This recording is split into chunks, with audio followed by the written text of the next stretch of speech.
Thank you. Berta, unfortunately, she's ill, so I will be presenting in her name. And the first thing I want to say, this is a collaboration between work that was done by our partners in Germany, Dialogic, and then second part of the work which was done by Andreas, Ciro, and Joao Fontes, and Berta and myself at Utrecht University with a lot of contributions of a larger group. So it has been, I think, of all the assessments, a little bit more far away of what we actually do in our daily life. So in that way, it's a little bit more challenging, and also the one which is a more preliminary stage. Can I go to the next one? So as Cornelis explained, we were looking at impact on social well-being, and actually we took 4 categories based on Wildermann: autonomy, equality, safety and security, and participation and influence. Can I go to the next one?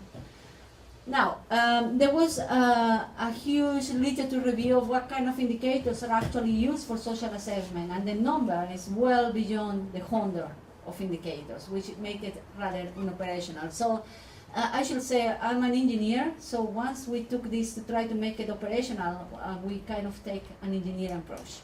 So we have taken indicators, and when we took the indicators, are indicators that, of course, is a subjective choice, but we think they represent the main categories. And for us, from a more engineer point of view, application of methodology, we want to have indicators. We measure different things in different time frames, which were quantitative and qualitative. Why? Because those are the main challenges you have with the social assessment. So whether you later decide to add more indicators to take over, if we have that combination of quantitative and qualitative indicators, and then we have these combinations on time and frame, then the methodology can be moved forward. So I say, okay, let's keep it to these indicators. So you have indicators which are some more socioeconomic indicators, such as knowledge-intensive jobs and total employment. Actually, we were interested in the value of employment.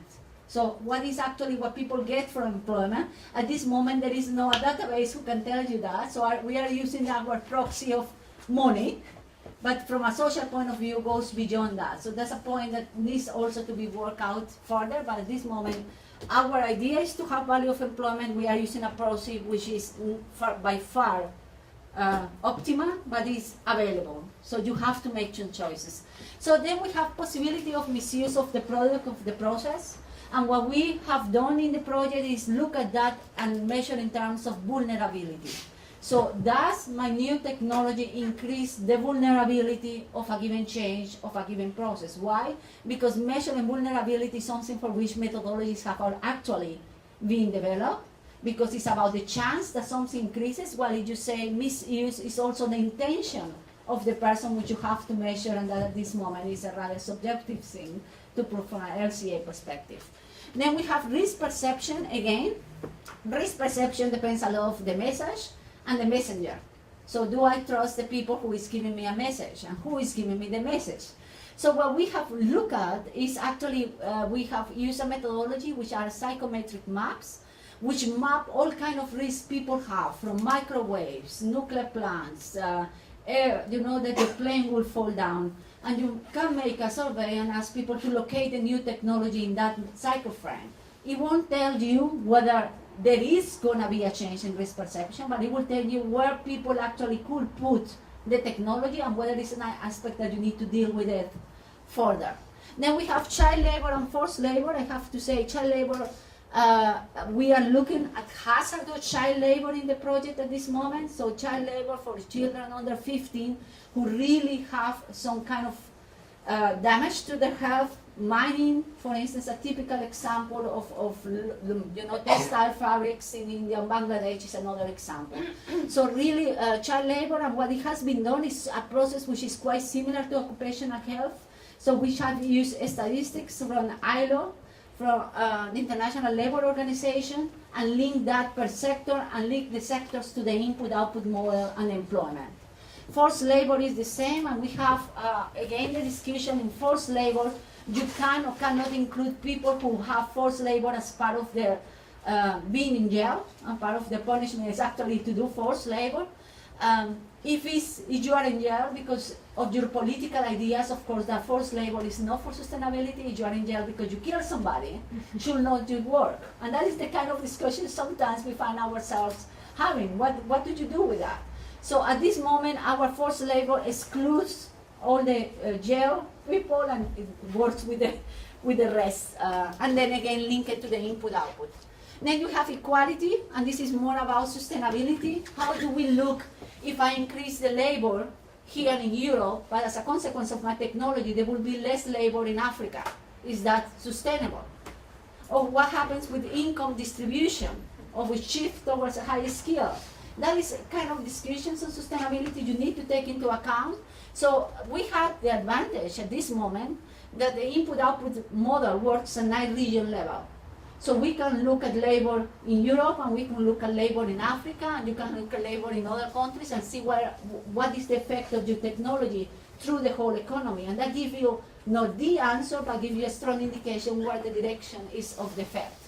Now we have a stakeholder involvement, which is kind of related also to trust issues, to long-term functions. So these three is actually quite geographically based. Do I trust the political process that took the decision to implement a technology? Do I trust the information they give me is correct? And that is based also on past experience. So for that, we have not get one number. It's more an essay kind of look at these aspects, go to the literature, go to analogous situations. An important point that I should say there, a full life cycle assessment then goes when we have the TEMIS database. So for the knowledge-intensive jobs, total employment, child and forced labor, and here you are taking the whole economy and the whole sectors.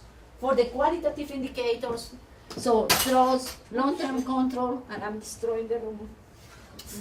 And the stakeholder involvement, we have taken a partial life cycle assessment. Because if you are looking at trust, we have asked first, look at the foreground processes, then look whether there is a background process you would like to analyze, but we could not ask, or we could not do it in the case studies, look to the whole chase on trust.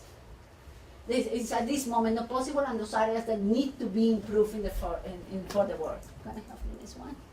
So here, just to show you which ones are quantitative, which are qualitative, and what we are considering is the positive or negative impact on social well-being. And this is subjective, of course, but for our group, at this point, we think if you have an increase in knowledge-intensive jobs, that is positive.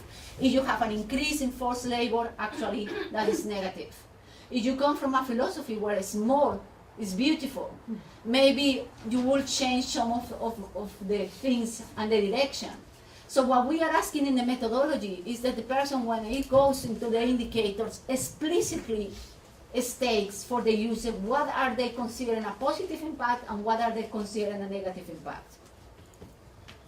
So things that we have to look at is functional unit, and of course from a social point of view we were not that interested in impacts per functional unit, but actually in impacts in the society. So the more the macro level impacts. What we have seen too when we were analyzing the case studies is actually you need both. Because at the two aggregate level, you lose kind of the idea of what is happening. So when you analyze the case studies, actually you have to look at the results per functional unit and then the results at the macro level and put the two together in order to get an analysis. Of course, indirect effects as part of the LCA, foreground and background processes, and then we, as I discussed, quantitative have both, and qualitative really focus on foreground processes. Whether the indicators are extensive or intensive is a more a methodological discussion on whether they really belong to the functional unit or to the more social process. And then what are we comparing with? And that is the second big thing. If you are having a completely novel technology, you can have a technology that replaces something that you have right now, like a smartphone will replace your computer together with your telephone into one unit. So you can use that kind of analogies and just compare what is replacing. But what about, especially for the ICT group, they have the issue that ICT is changing really, really fast. So what is the background economy? And then they decide, in that case, you can also analyze it as if there was no technology at all implemented. So it is one of the harder point here is what are you comparing with, especially because many processes are partly implemented in the social status, in the base case. Of course, data availability was a main driver. Part of the reason also we wanted to have, or to link as much with them is you could also speak about the hotspot database, the social hotspot database. But we linked it to them is because we wanted the macroeconomic assessment and the social assessment to be harmonized. You don't want to say in the in the macroeconomic assessment employment is growing, and then use a completely database which provide a different direction. So that was one of the reasonings. But here there is a lot of work to be done, I think, in the whole social assessment. May I have the next one? Well, just this is better. So when you prepare your own slides, it's a little bit different. So whether or not the changes are significant, and that was also, are you changing a large amount of something that is significant in the whole system, or are you changing a small amount of something that is already quite significant in the whole system? So the discussion of whether we needed to provide both absolute values and relative values was really important. So to try to get an idea of where are the two effects. The contribution of the most important series, and besides that, we have, even though you have a whole methodology with numbers, we want to use performance reference points, so just as a way to guide the interpretation of results and translate numbers into, is a major concern? So the answer is 3. Is 3 high or is 3 low? You don't know that until you have a full scale. So with a Likert scale, we are trying to help the user to locate whether or not is something major or not. What we have noticed in ProSuite is, this is generally what we do per functional unit. I think Berta likes a lot this. Oh, sorry. Oh. The third line. Just scroll. Scroll up. Yeah. So you have generally what we do per functional unit. What you can also assume is if I have the total number of functional units, because I was calculated market penetration, I actually could have what we call the technology level. These assume linearity. And that is an important assumption. That assumes that the impact is just blown up by your market penetration. What the model does when you use input-output is it goes beyond just assuming the number of functional units, but looks at spin effects throughout the economy. So that's why we are calling it economy-wide. And what we notice is a lot of the impacts in ProSuite are the technology level, except for prosperity and social well-being, which are at the system level, and that has still an issue with how you aggregate things and the scale of the aggregation. Yeah. This is just an example of for the qualitative indicators of how we would like people. It's a really straightforward thing, but it's just helping people to flag or not an impact. Can I have the next one?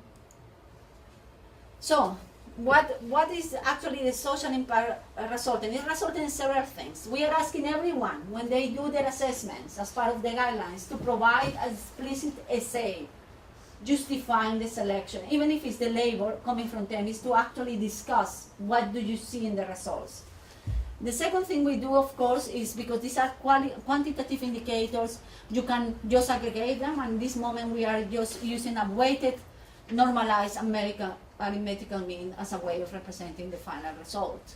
The third thing we ask is that there is a number of indicators who are not represented in here, which are the qualitative indicators, which you have assessed separately. You have to take the results for those that have minor or major concerns and bring them up into the final result, so the person don't forget that trust in risk information could be important, even though it's not in this number. So it is a first approach. It's not perfect, but it's the way we can find right now to operationalize something that is actually quite difficult to operationalize.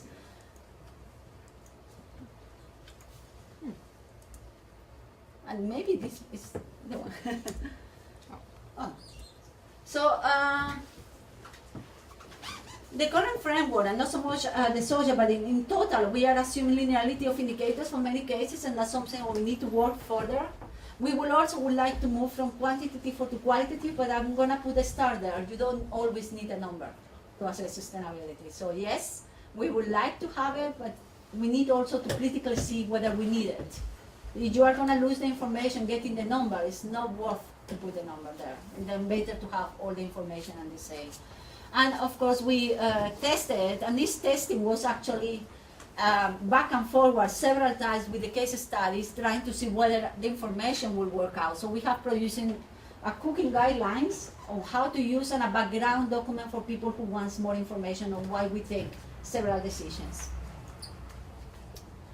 For the research, well, it's a long list, and I think we can have even a longer list. And I think Cornelis is quite right when he says we are at the point where we were 10, 15 years ago, I don't know if 20, but at least 10 or 15 years, with environmental impact assessment. So how to include those macroeconomic aspects, what actually you're telling the user to do with this, and how the user can influence the picture. Because you can have a number and the user cannot do anything as an industry, then yeah, the usefulness is a little bit lower. So those are things that we would like to take a look at, take a little bit to health systems, maybe re-look at the number of indicators. It's work in progress, but I think at this point we are quite pleased that we get to the place where we are right now. Okay, anything? Yes.